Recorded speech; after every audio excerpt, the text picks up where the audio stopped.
Mes chers collègues, toujours ce même fameux mécanisme magique de l'optimisation budgétaire, 1 815 000 € sur 4 555 000 €, toujours avec intégration des revenus du commerce, ce qui rend la délibération irrégulière et illégale, je me permets de vous le préciser. Toujours les dissonances, mais oui, c'est illégal, c'est totalement illégal, il faut juste lire la loi. Voilà, désolé, M. Brossat, ça existe une loi.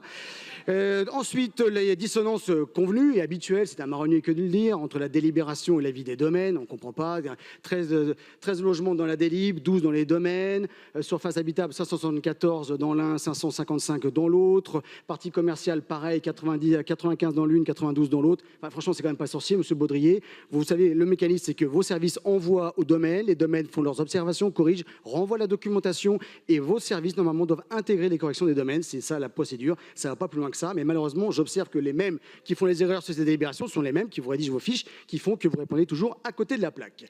Une fois qu'on a dit ceci, c'est toujours le même suspense sur cette affaire de taux de soutenabilité.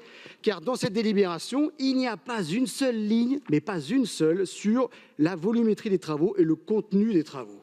Et pour une raison très simple, c'est qu'en fait, vos services, avant de déterminer exactement le besoin précis des travaux, ils calculent le taux de soutenabilité. Et c'est en fonction du calcul de soutenabilité, c'est-à-dire tomber entre 3,2 et 4%, qui détermine en conséquence l'enveloppe des travaux, peu importe que cette enveloppe corresponde ou pas à la réalité.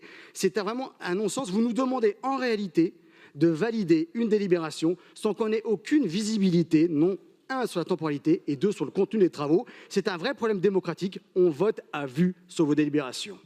Donc nous voterons évidemment contre.